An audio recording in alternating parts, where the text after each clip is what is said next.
Good morning everyone. Class 5 आज हम लोग लेसन 4 पढ़ेंगे। दक्षिण की यात्रा। यात्रा मतलब सफ़र।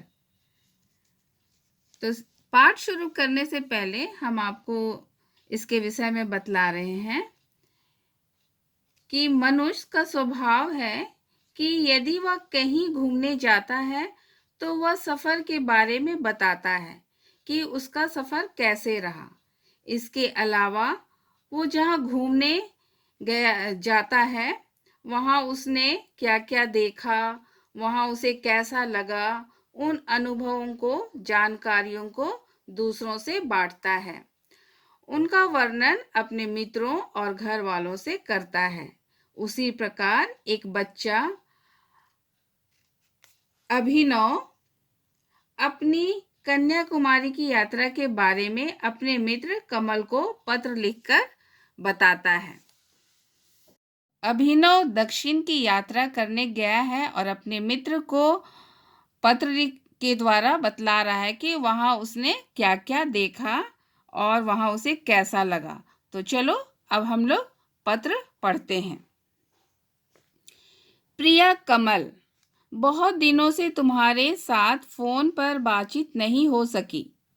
इस बीच अगर तुमने कोई पत्र लिखा होगा तो वह भी मुझे हस्तगत नहीं हो सकता था। हस्तगत मतलब प्राप्त नहीं हो सकता था। दरअसल मैं अपने शिक्षक और सहपाठियों के साथ दक्षिण भारत के लगभग अंतिम छोर की यात्रा पर आया हूँ। सहपाठियों यानी साथ में पढ़ने वाले छात्रों के साथ, अपने दोस्तों के साथ। आज कुछ विश्राम मिलने पर तुम्हें यह पत्र लिखने बैठा हूँ। तो वह दक्षिण की यात्रा में गया है अपने टीचरों के साथ, अपने दोस्तों के साथ, और उसे उस दिन फुर्सत मिलता है और वो अपने मित्र को पत्र लिखता है। आगे वो क्या लिखता है? आज से 1 सप्ताह पहले हम कन्याकुमारी पहुंचे थे। यानी 1 सप्ताह पहले ही वो कन्याकुमारी पहुंच गया था। मुंबई से कन्याकुमारी की यात्रा हमने रेलगाड़ी से की। यानी मुंबई से वे लोग ट्रेन से गए। यात्रा के दौरान नारियल और ताड़ के पेड़ों की कतारें देखकर मन प्रफुल्लित हो गया। कतारें यानी लाइनें देखकर, ताड़ और नारियल के पेड़ों की लाइनें देखकर उसका मन खुशी से भर गया। हरे भरे खेतों के बीच से दिखते छोटे बड़े मकान बहुत सुंदर लग रहे थे। कन्याकुमारी भारत का दक्षिणी छोर है। यानी कन्याकुमारी कहाँ है? भारत के दक्षिण के एकदम अंत में है। यहाँ 3 समुद्रों का मिलन होता है। इसके दक्षिण में हिंद महासागर है, पूर्व में बंगाल की खाड़ी और पश्चिम में अरब सागर है। तीनों समुद्रों की जल धाराएं अलग अलग दिखाई देती हैं। यानी तीनों समुद्रों की जलधाराएं यानी कि जो बहता हुआ पानी है वो अलग अलग दिखाई देता है। इन समुद्रों के आसपास की रेत का रंग भी भिन्न भिन्न है। यानी रेत यानी बालू का रंग भी अलग अलग है। यहाँ हमने सूर्योदय और सूर्यास्त के दृश्य देखे। यानी कि सूर्योदय यानी सूर्य उगने का दृश्य और सूर्यास्त यानी सूरज डूबने का दृश्य देखा। सूर्योदय और सूर्यास्त के इतने अनुपम दृश्य कन्याकुमारी में ही देखे जा सकते हैं। यानी कि सूर्योदय और सूर्यास्त का सुंदर दृश्य कन्याकुमारी में बहुत ही सुंदर तरीके से दिखाई देता है। कन्याकुमारी के समुद्र तट से थोड़ी दूरी पर विवेकानंद शिला स्मारक है।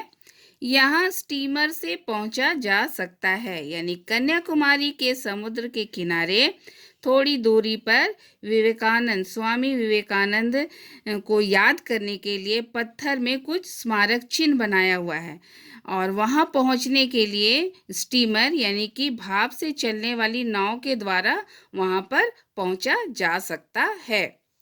स्मारक के पास पहुंचकर बड़ी शांति मिलती है। यही तमिल भाषा के महाकवि तिरुवल्लुवर का स्मारक और उनकी विशाल प्रतिमा भी स्थापित है। और यहीं पर तमिल भाषा के महाकवि का नाम क्या है? यहाँ पर तिरुवल्लुवर का स्मारक और उनकी विशाल प्रतिमा यानी बड़ी सी मूर्ति भी बनी हुई है, स्थापित किया गया है वहां पर। यहाँ से लौटकर हमने गांधी मंडप देखा। गांधी मंडप समुद्र के किनारे स्थित है।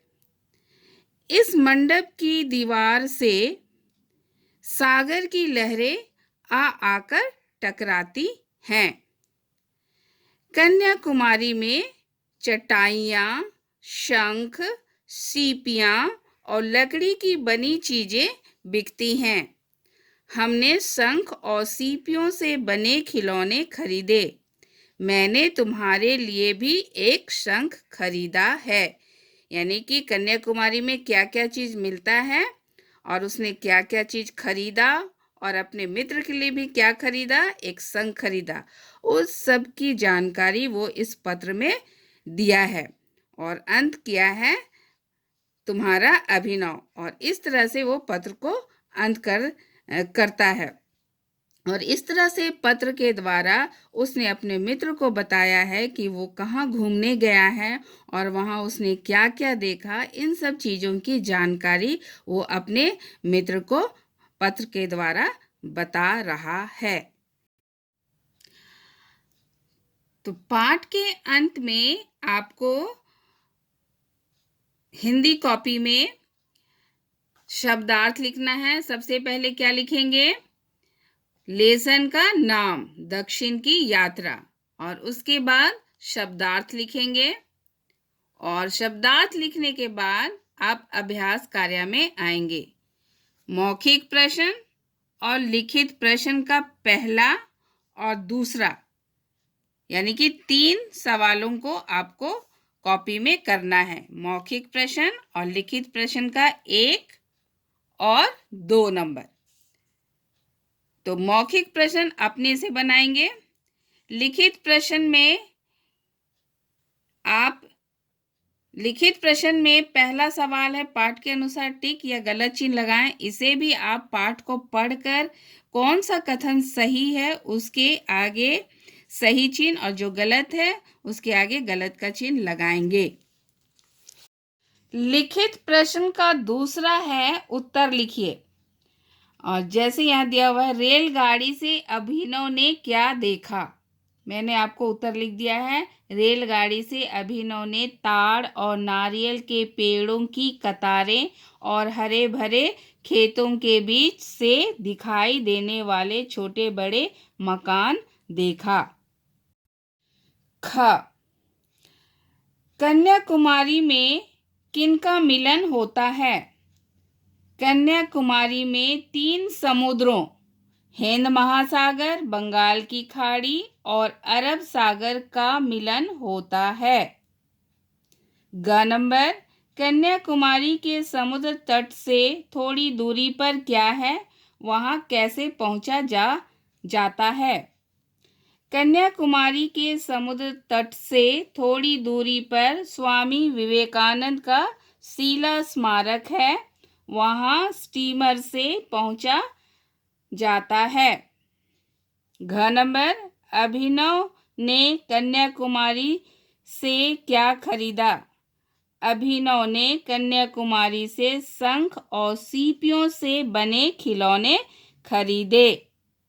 तो इन सभी को आपको अपने हिंदी कॉपी में करना है।